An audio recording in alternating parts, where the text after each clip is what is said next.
अस्सलाम वालेकुम ख़वातीन और हज़रात, a very good morning to all of you. आप सबको द मॉर्निंग स्टार में खुशामदीद कहते हैं। आज 25 नवंबर है, जुम्मे का दिन है। अल्लाह ताला आपकी सारी इबादतें आज कबूल फरमाए। मुश्तरका तौर पे आमीन कहिए। आमीन सुम्मा आमीन। जी हाँ, आज प्लीज़ इबादतें कीजिएगा अपने लिए, अपने मुल्क के लिए और अपने मुल्क की ख़वातीन के लिए। दुआ कीजिए कि अल्लाह ताला उन्हें महफूज रखे, उनको ज़िंदगी में हमारी जो बेटियां हैं, हमारी जो बहनें हैं, हमारी जो दोस्तें हैं, अल्लाह ताला उन्हें अच्छे पार्टनर्स दे, अच्छे हस्बैंड्स दे, अच्छे जीवन साथी दे, जो उनकी इज़्ज़त करें, ऐसी औलाद दे जो उनकी ज़िंदगी आसान करे, उनकी ज़िंदगी में खुशियों का बायस हो। ख़वातीन और हज़रात, 25 नवंबर एक बहुत ही ख़ास दिन है। ये एक ऐसा दिन है, एक आलमी दिन है 25 नवंबर, जो कि पूरी दुनिया में मनाया जाता है। किस चीज़ के तवस्सुत से?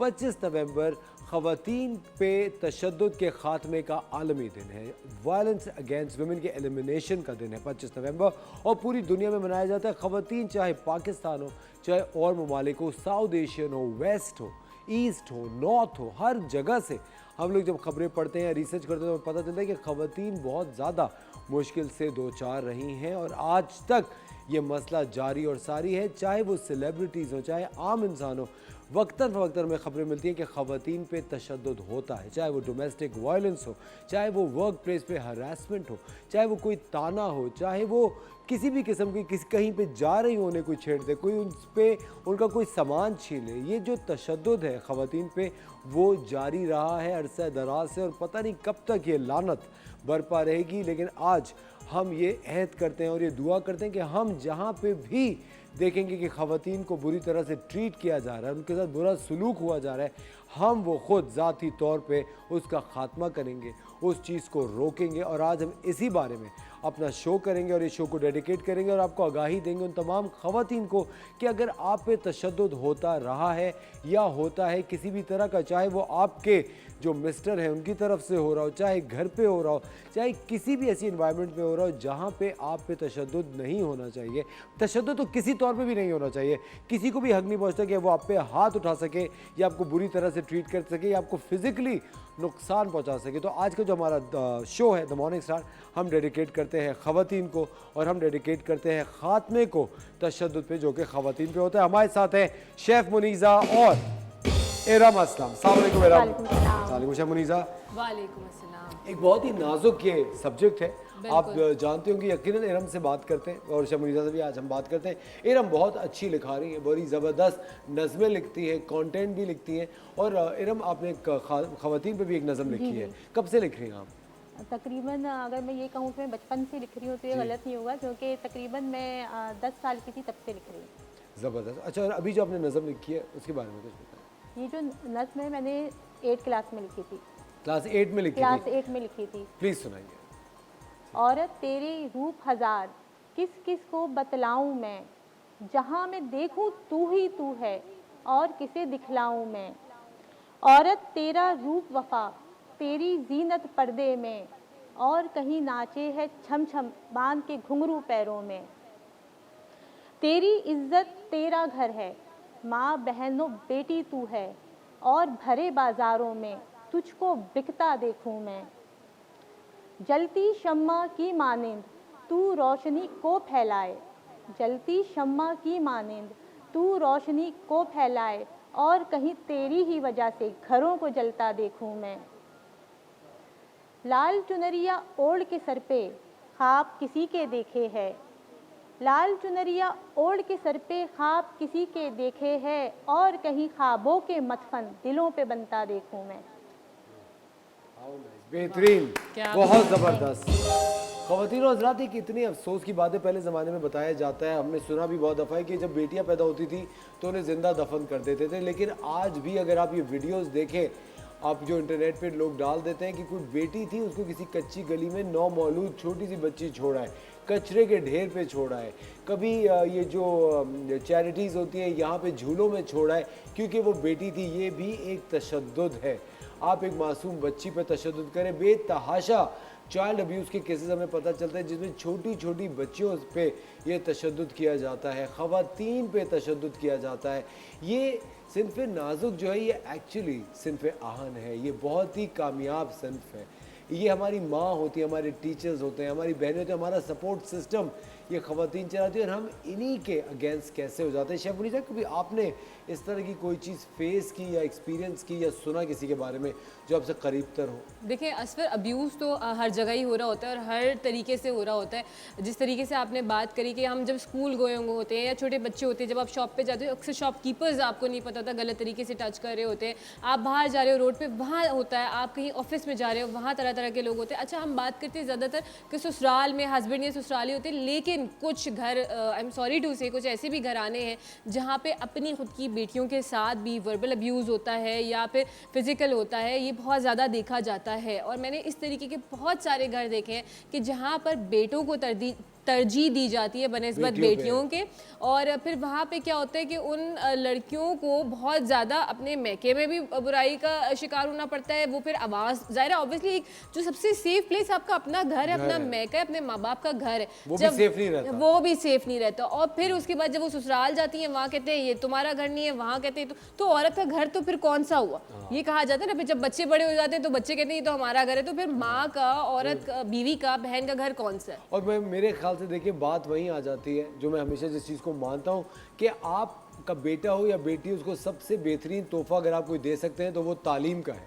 जिससे वो बच्ची खुद अपना घर बनाती है। मैं इतनी दफ़ा देखता हूँ इरम कि हम अपनी फैमिली में भी, वैसे भी हम अपनी बेटियों को कहते हैं बस देखो हमारी बेटियों की एक दिन एक शहजादा आके तो मिले के जाएगा।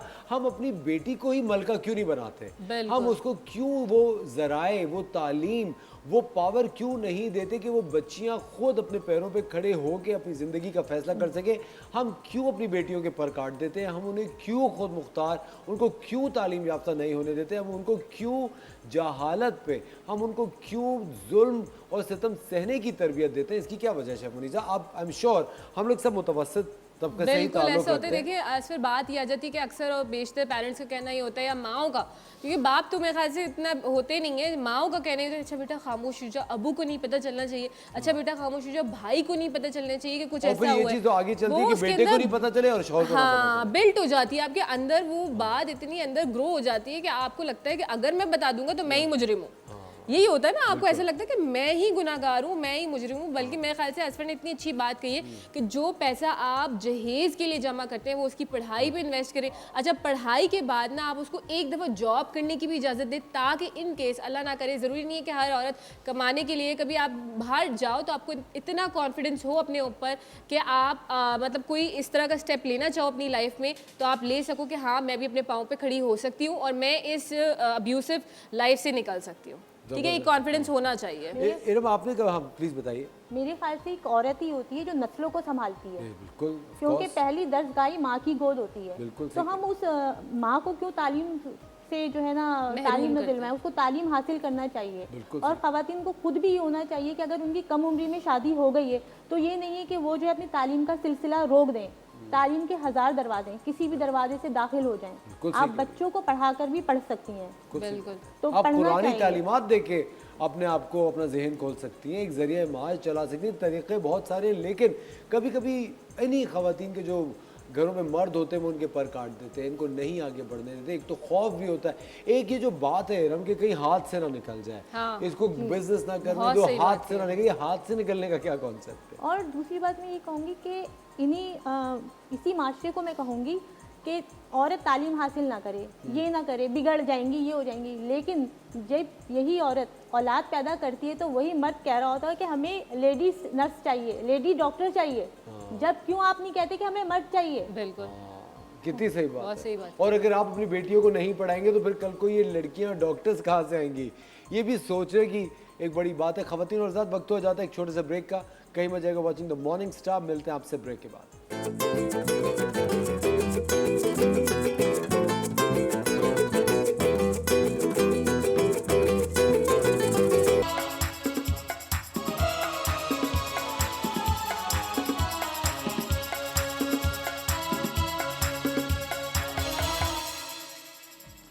वेलकम बैक खवातीन और हज़रात, आप देख रहे हैं द मॉर्निंग स्टार। एक बार फिर आपको शो में खुशामदीद कहते हैं। आज 25 नवंबर है, जो कि आलमी दिन है ख़ात्मे का तशद्दुद, जो कि ख़वातीन पे हुआ जाता है पूरी दुनिया में। आज वो दिन मनाया जाता है और हम यही चाहते हैं the morning star eight TV1 कि ख़वातीन जहाँ रहें महफूज रहें और एक और चीज़ अपनी हिफाजत कर सकें। और अगर आपके घर में जितनी भी ख़वातीन हैं उनका तहफ़्फ़ुज़, उनकी हिफाजत और उनका सेल्फ़ डिफेंस आपकी ज़िम्मेदारी। आपको उन्हें सिखाना है कि अपना किस तरह से वो तहफ़्फ़ुज़ कर सकती हैं। हमारी बहुत ही अच्छी बहन, हमारे दिल के बहुत करीब सादिया दाऊद ने हमें ज्वाइन किया है। एक बहुत ही शानदार वकील हैं और बहुत ही ज़बरदस्त काम करें। अस्सलाम वालेकुम सादिया, वालेकुम खैरियत से हम? अल्हम्दुलिल्लाह। सादिया, आप आज 25 नवंबर आप जानती हैं, बेतहाशा आप इस तरह के केसेस से डील कर रही होती है, तशद्दुद पे, ख़वातीन पे जो हो रहे हैं हमारे मुल्क में, पूरी दुनिया में। अभी हम जिस तरह बात कर रहे थे ब्रेक में ही कि एसिड फेंक दिया जाता है ख़वातीन के ऊपर, रेप अटैम्प्ट्स भी होती है, कमिट भी हो जाता है, मर्डर हो जाता है।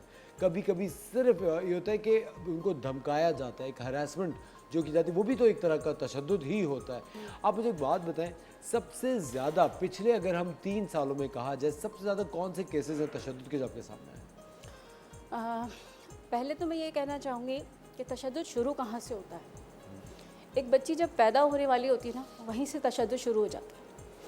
घर में पहली बच्ची है, दूसरी है, 5वीं है, आप दादी को जाके मुबारकबाद देंगे, वो बच्ची की मुबारकबाद किस लिए दे रही हूँ? बेटी है, बेटी है।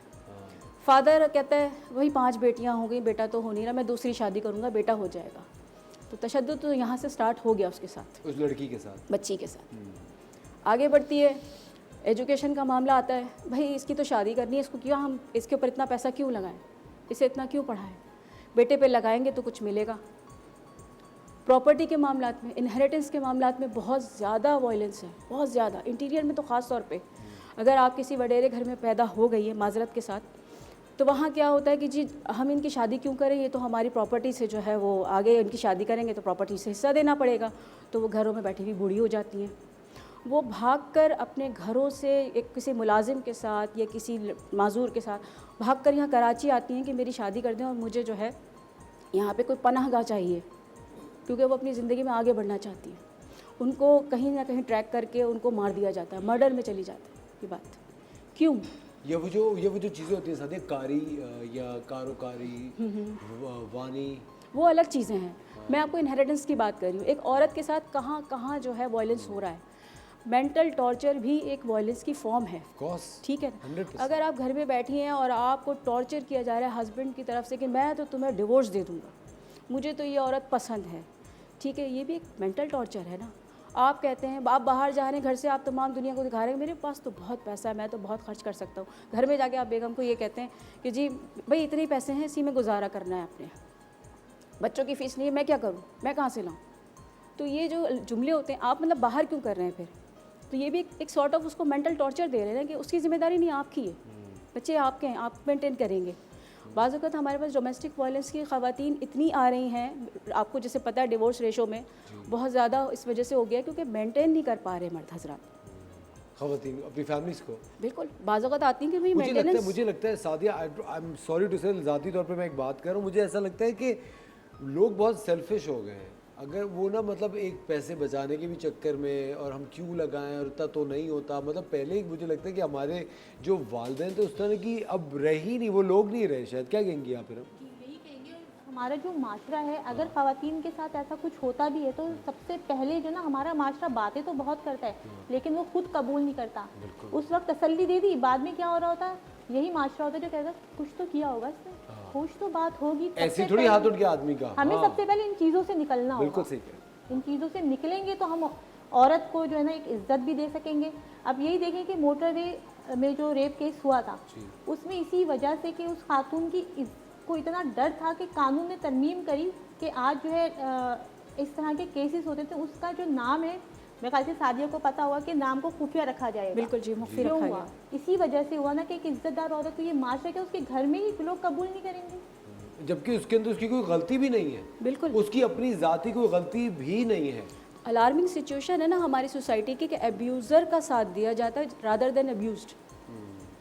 ये एक अलार्मिंग सिचुएशन है, जबकि हमारे पास तमाम चीज़ें वज़ा हैं, हमारे इस्लामी क़वानीन में वज़ा हैं, सबसे ज़्यादा इज़्ज़त जो दी है औरत को वो इस्लाम ने दी है।